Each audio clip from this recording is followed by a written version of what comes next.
ہوگا تو فنا کے سامنے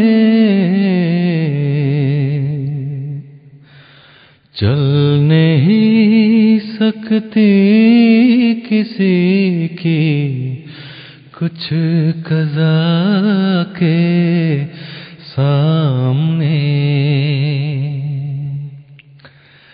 ایک نہ ایک دن پیش ہوگا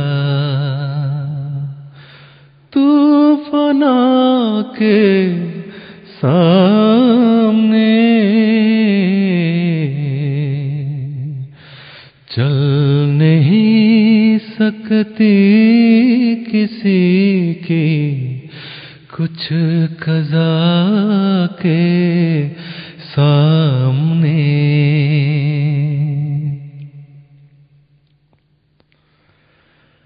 چھوڑنی ہوگی تجھے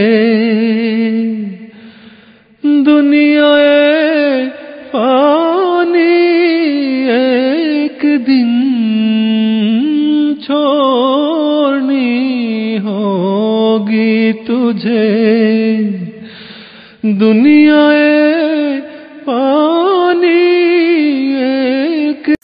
ایک نہ ایک دن پیش ہوگا تو فنا کے سامنے۔ محترم محمد یوسف صاحب کی وفات کی افسوسناک خبر آپ نے پڑھ لی۔ یہ بھی ان خوش قسمتوں میں شامل ہیں جنہوں نے حضرت محمد مصطفیٰ صلی اللہ علیہ وسلم کے فرمان کے مطابق آنے والے امام مہدی کو مان لیا اور زندگی کے آخری دم تک اس سچائی پہ قائم رہے۔ جماعت احمدیہ کینیڈا میں ان کو مختلف مقامات پہ جماعت کی خدمت کا موقع ملا۔ یہ مناظر جو کہ سیب کے باغات ہیں، اس میں ان کی ایک خاص خوبی یہ رہی کہ جب یہ زراعت شعبہ کے منظم تھے انہوں نے یہاں پہ سیب کے باغات پہ کافی محنت کی، اور آج اس کا پھل جو ہے جماعت کے لوگ کھا رہے ہیں۔ پیس ویلج میں بہت ساری یادیں ہیں پیارے آقا جب پیس ویلج تشریف لائے کینیڈا، وہاں میں بسنے والے بے شمار احمدی اپنے دلوں میں وہ یادیں ہمیشہ تازہ کرتے ہیں۔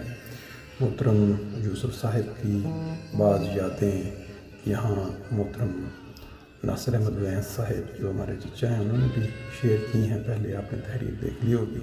اسی طرح ہر چاہنے والے، ہر وہ دوست جن کا ان کے ساتھ تعلق رہا ہے ان کی خوبیوں سے بخوبی آگاہ ہوں گے، اور ہو سکتا ہے کہ گاہے بگاہے ان کا ذکر بھی ملتا رہے۔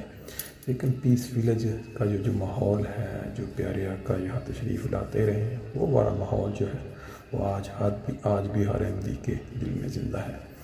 ہماری دعا ہے کہ اللہ تعالیٰ مرحوم یوسف صاحب کو جنت الفردوس میں جگہ دے، اور ان کے جتنے بھی لواحقین ہیں، عزیز و اقارب اور ان کے جو دوست ہیں، سب کو صبر جمیل عطا کرے۔ یہ سلسلہ دنیا میں آنے کا اور جانے کا یوں ہی چلتا رہے گا، لیکن جو کچھ جماعت کے لیے کچھ کر جائے، جو کوئی خدمت کر جائے، اس کو لوگ ہمیشہ بہت اچھے الفاظ میں یاد کرتے ہیں، اور جب جب ان کا ذکر آتا ہے ان کے لیے دعائیں نکلتی ہیں۔ اللہ تعالیٰ اور لوگوں کو بھی ان کے نقش قدم پہ چلائے، آمین۔